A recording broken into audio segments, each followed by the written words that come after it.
Masih kita berkaitan dengan bulan suci Ramadan tahun kali ini. Ya, insyaallah beberapa hari lagi kita akan berjumpa dengan bulan suci Ramadan. Puasa gitu ya, berpuasa.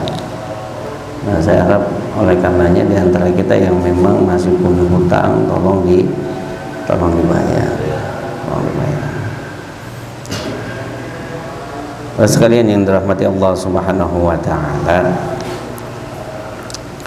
Rasulullah sallallahu alaihi wasallam pernah menyampaikan kepada kita, as-shaumu nisfus sabri.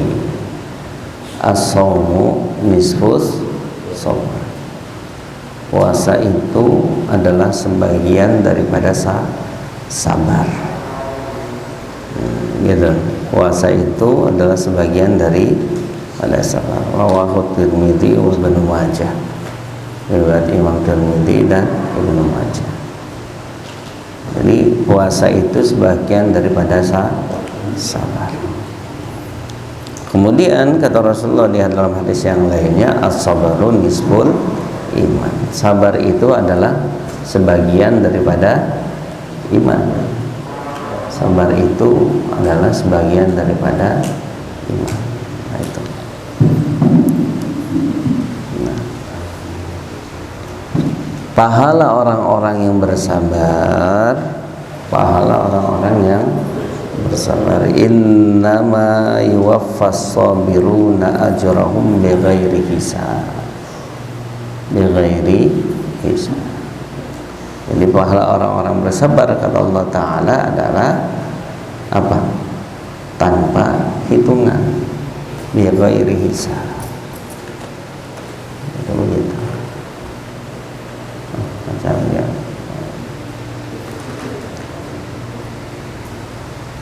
Itu tentang pahala orang-orang yang bersabar.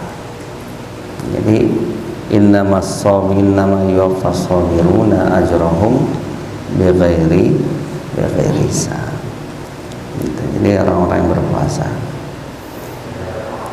Nah, kemudian kata Rasulullah sallallahu alaihi wasallam, ini bagaimana?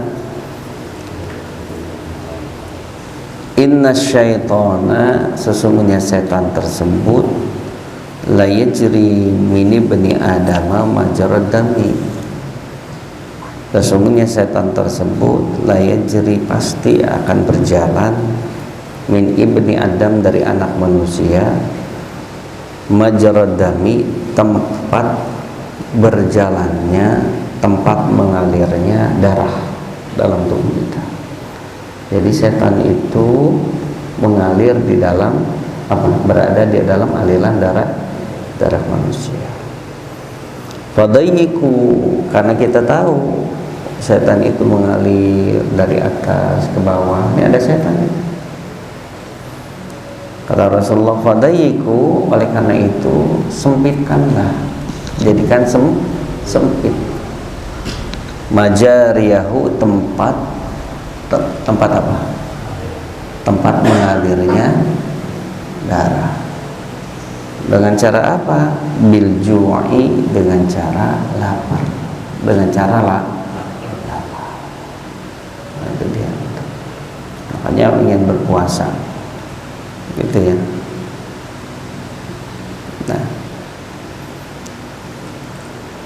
Nah, kata Rasulullah dalam hadis yang lain, laula anna syayatina yahumuna ala qulubi bani adama lanadharu ila malakutis samawati. Seandainya nih, laula anna syayatin, seandainya setan-setan tersebut tidak mengelilingi ala qulubi bani adam, atas hatinya manusia. Ini hati nih. Ini Pak ya. Di dalam hati tersebut terdapat apa? Rahmat, cahaya nurnya Allah Subhanahu wa taala. Cahaya nurnya Allah Subhanahu wa taala. Gitu. supaya manusia tersebut, organ-organ lainnya tidak mendapatkan surplus daripada cahaya rahmat Allah, hidayahnya Allah dari hati ini, maka hatinya ditutup oleh siapa? Oleh setan. Itu begitu. Ini yang dikatakan hati yang sakit. Oleh karena itu dulu ketika setan masuk ke dalam jasadnya Nabi Adam, masuk ke dalam jasadnya Nabi Adam belum dikasih ruh. Jadi setelah Allah ciptakan Nabi Adam, dibiarin dulu, dipajang. Kalau kata kita dipamerin, gitu, dipajang, dipamerin dulu. Setelah dipajang, dipamerin lewat malaikat. Ada komentarnya. Begitu pula iblis yang dulu Azazil, kan gitu ya, sebelum mendapatkan mal'unun, mendapatkan la'nat dari Allah, adalah salah satu makhluk yang memang dekat dengan Allah Subhanahu wa taala. Lewat juga. Setiap lewat jasadnya Nabi Adam, iblis tersebut apa kerjaannya? Ditendang badannya Nabi Adam. Dah. Saking apanya?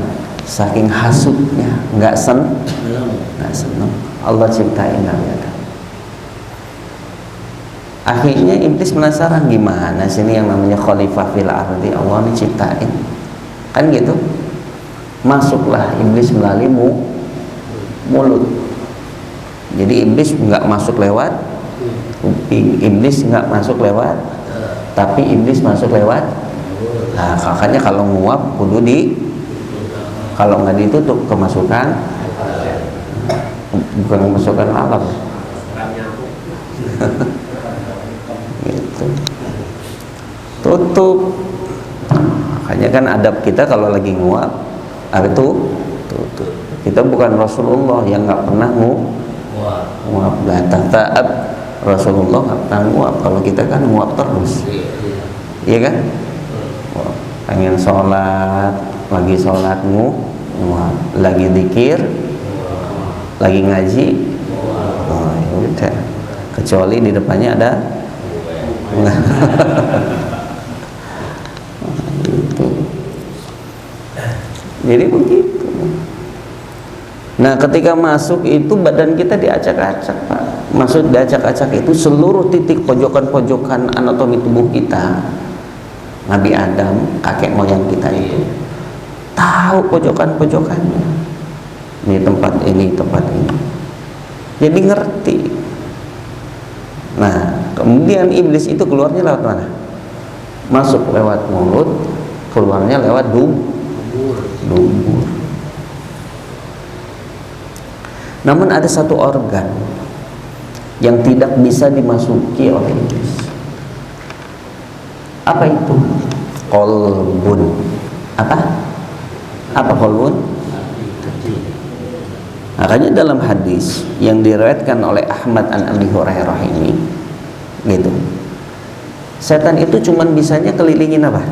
Ini mohon maaf, ini seandainya ini hati, nggak bisa masuk ke dalam hati, tapi dia kelilingin hati. Karena hati ini merupakan sumber energi, sumber hidayah, sumber rahmat, sumber berkah yang Allah berikan kepada manusia. Ahsana taqwim, ciptaan yang paling istimewa di antara ciptaan-ciptaan yang lainnya.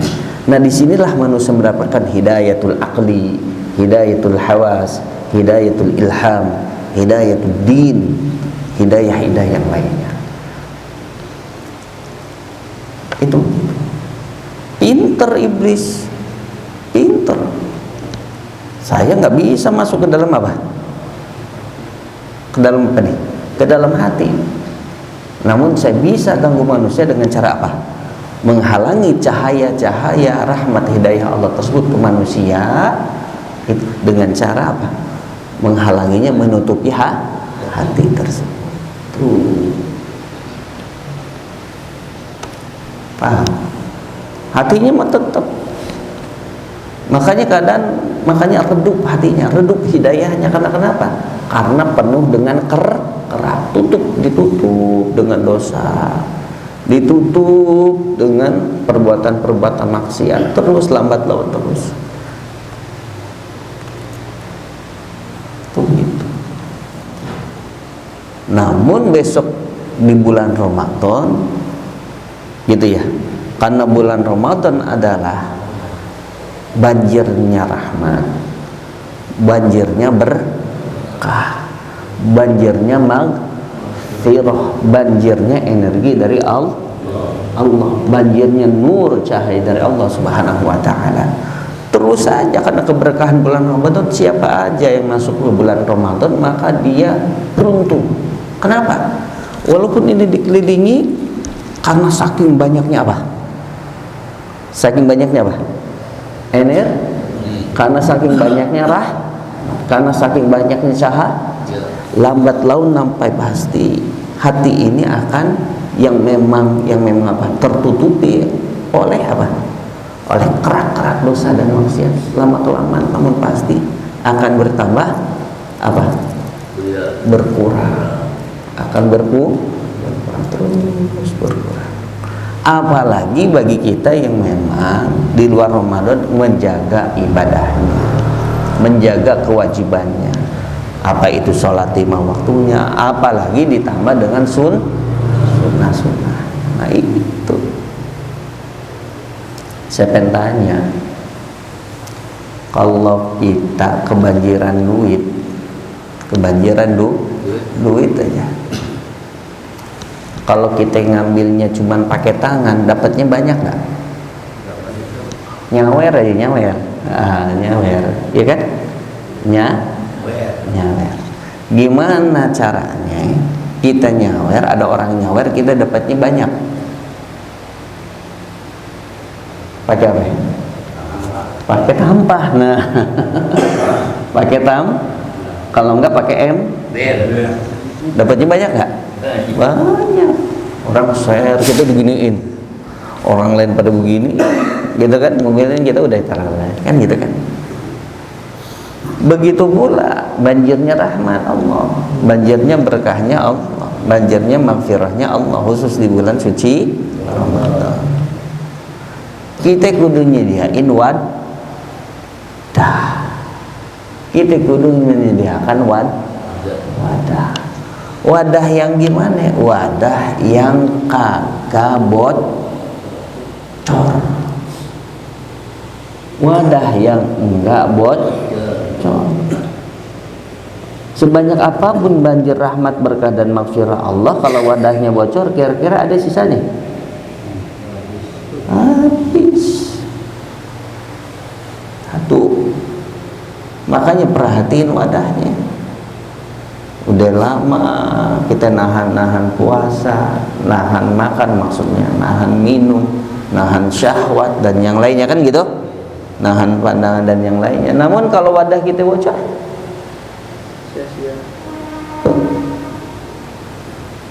kemudian persiapkan lagi wadahnya. Kalau udah nggak bocor, perbesar wadah kita supaya apa? Dapatnya lebih. Kita sediain wadahnya cuman segelas, gimana kira-kira? Dapatnya cuman segini, ya kan? Sedangkan banjirnya banyak. Sediain wadah yang seluas-luasnya untuk kebutuhan kita. Digedein, ditambel, dikuatin. Wadahnya gede, bocornya kagak kelihatan, tapi tipis. Saking banyaknya tuh rahmat, saking banyaknya tuh berkah, saking banyaknya maghfirah, akhirnya kira-kira jebol nggak tuh? Jebol. Nah, ini beberapa. Ini kita persiapin diri kita. Dengan cara bagaimana? Jaga kita punya prasangka, jaga kita punya zon, jaga kita punya mata, jaga kita punya, karena hal ini yang membuat bocornya wadah. Habis Ramadan nggak, udah habis. Mohon maaf, katanya Ramadan banjirnya berkah, katanya Ramadan banjirnya maghfirah, katanya Ramadan banjirnya rahmat Allah. Doa nggak ada yang nggak nyampe, bahasa kan gitu ya. Tapi kenapa kayak gini? Ente hati-hati. Allah udah kasih banjir, tapi kitanya yang cari. Paham ya? Allah udah kasih modal buat kita. Coba deh. Makanya kita persiapkan. Kita alhamdulillah. Jadi hati-hati nih. Jadi iblis ini, setan itu keliling terus. Saya pengen tanya, iblis terbuat dari apa ya? Dari api. Malaikat cahaya. Gitu kan ya? Ada cahaya itu sinar violet. Kan gitu kan? Nah, api merah nih akan padam kalau kena sinar violet terus. Terusin aja banyak, terusin banyak. Dia nggak bakal kuat. Gitu ya. Alhamdulillah. Baik, sebelum ditutup mungkin ada yang ingin bertanya, mau silakan. Ya Pak Roki. Assalamualaikum warahmatullahi wabarakatuh. Waalaikumsalam. Aktivitas saya di dalam melaksanakan sholat, umpama sholat atau asar kan nggak bisa bersamaan, bergantian. Terus anak tua saya itu kalau izin sholat, Pak saya izin sholat ya, dia akan cepat ya. Ini yang kata-kata seperti ini apa itu setan masuk ke mulut saya. Saya kenapa sebelum cepat? Karena mungkin terobsesi dengan kejadian banyak yang kami hadapi. Gitu aja. Iya, terima kasih. Assalamualaikum. Apakah hal tersebut memang termasuk salah satu dari pekerjaan setan syahwat kita, akhirnya ke nafsu kita, sehingga gini, Rasulullah sendiri itu bisa iya bisa tidak, gitu. Bisa iyanya karena memang hanya ketakutan sebatas dunia satu. Bisa tidaknya, gitu ya. Bisa tidaknya. Bisa tidaknya kenapa? Karena kita ingin menjaga kualitas profesional pekerjaan kita, gitu. Tanpa kita pun meninggalkan akan kewajiban kita. Cepat dalam arti tetap terlaksana rukun-rukun sholatnya, tumaninah, gitu. Inilah gunanya ilmu. Jadi tetap sholat itu dilaksanakan, namun secara cepat, dalam arti cepatnya itu tidak meninggalkan ruku. Paham ya? Nah, orang yang memang berlandaskan seperti itu nggak jadi masalah, karena ada sandaran syariat, gitu. Namun kalau orang yang berlandasan karena takut nanti dimarahin sama bos dan yang lainnya begini, tanpa mengingat akan rukun Islam, rukun sholat dan yang lainnya, nah itu yang memang orientasi hanya sebatas dunia. Jadi kita balance-nya bagaimana? Kita tetap bekerja secara profesional, namun kewajiban kita di hari-hari yaitu sholat kita tidak tinggalkan tanpa meninggalkan kualitasnya, yaitu apa tadi? Rukun-rukun sholat, tumaninah. Nah inilah gunanya kita ngaji. Kira-kira gitu Pak Rukit ya. Ada lagi yang lain? Iya. Waalaikumsalam. Apa benar Ustaz ada bacaan khusus setelah baca surat Atin? Surat apa? Atin. Oh baik. Apakah betul ada bacaan khusus setelah alaihi sallallahu bi ahsanil hakimi? Gini, baik di dalam sholat maupun di luar sholat, ini kebiasaan Rasul, banyak keterangannya. Apabila ada ayat-ayat yang kaitannya ayat rahmat, maka Rasulullah berdoa supaya rahmat tersebut diturunkan kepada beliau dan umatnya. Adapun ada ayat-ayat yang kaitannya dengan azab, Rasulullah berdoa juga supaya hal tersebut tidak terjadi pada beliau, keluarga dan para sahabat dan umatnya. Nah ini Rasulullah yang contohnya. Makanya di salah satu contohnya itu dalam tafsir juga ada. Dan yang lainnya salah alaihi sallallahu bi ahsanil hakim. Apa sih? Nah, Di antaranya gitu. Apa artinya Alaihissalam? Bukankah Allah itu Alaihissalam bi ahsanil hakim? Bukankah Allah itu adalah hakim yang paling baik? Nah di situ karena ada ayat pertanyaan, kita menjawab bala. Kalau pertanyaannya laisa, alaisa, itu kan apakah? Laisa itu bukan, bukankah bahasanya kan gitu ya. Maka pertanyaannya bala, betul ya Allah. Gitu. Kami bersaksi, bahasa Indonesia ini, kami bersaksi bahwasanya Engkaulah yang maha hakim, yang paling adil, yang paling baik. Nah ini dicontohkan oleh para alim ulama, dicontohkan oleh Nabi. Namun hal ini jangan kenceng seperti layaknya amin kan gitu ya. Itu seperti itu. Itu begitu. Jadi ada doa-doa tertentu. Gitu. Seperti layaknya ketika sang imam ketika sudah amin maka disunahkan imam tersebut baca doa selain apa? Memberi kesempatan kepada makmum untuk membaca suratul Fatihah. Boleh nggak doa? Boleh. Asal jangan banter-banter gitu ya. Jangan kenceng nggak. Itu salah satunya sandarannya. Nah ini dicontohkan oleh siapa? Oleh Rasul. Baik di dalam sholat maupun di luar sholat. Beliau membaca doa dan itu didengar, dilihat oleh para sahabat. Begitu. Ya, terima kasih. Ada lagi? Ampun. Ya maaf.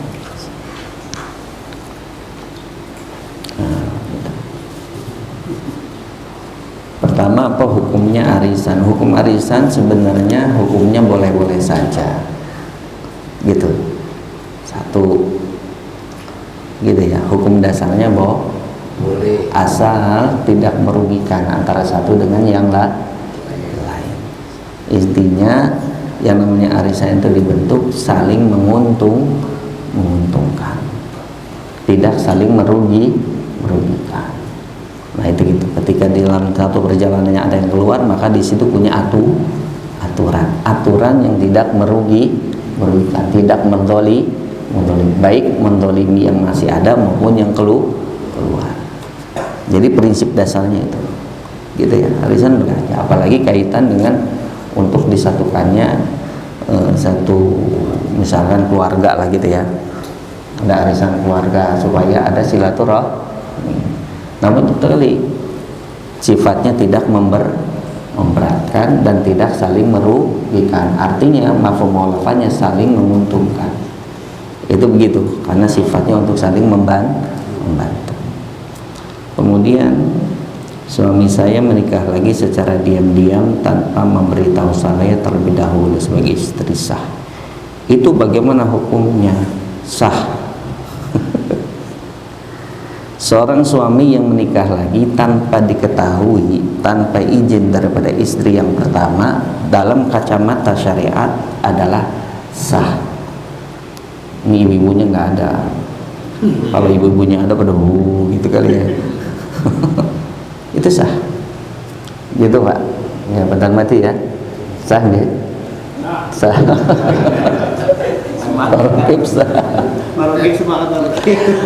Sah lah gitu. Sah. Namun dalam kacamata syariat.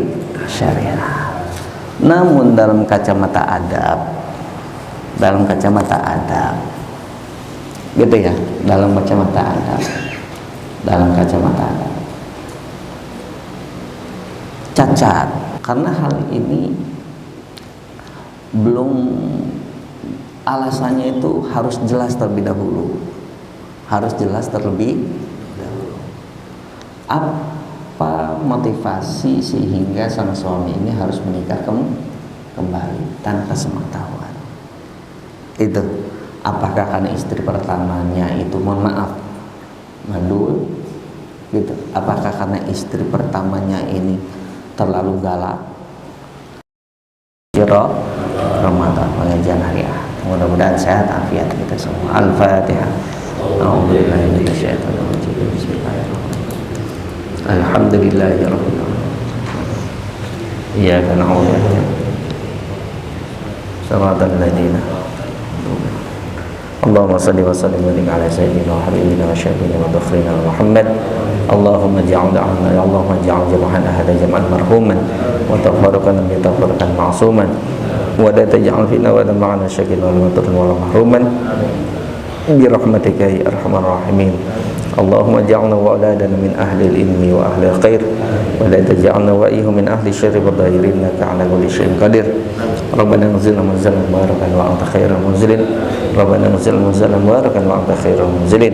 Rabbana anzilna munzalan mubarakan wa anta khairul munzilin. Allahumma barik lana fi sya'ban wa barik lana ramadan. Allahumma barik lana fi sya'ban wa barik lana ramadan. Allahumma barik lana fi sya'ban wa barik lana ramadan. Rabbana atina fid dunya hasanah wa akhirati hasanah wa qina adzabannar. Wa sallallahu ala sayyidina Muhammadin nabiyyi wa ala alihi wasallam. Walhamdulillahi rabbil alamin. Sekian dari saya, mohon maaf, ridha, Allahu a'lam. Wassalamualaikum warahmatullahi taala wabarakatuh.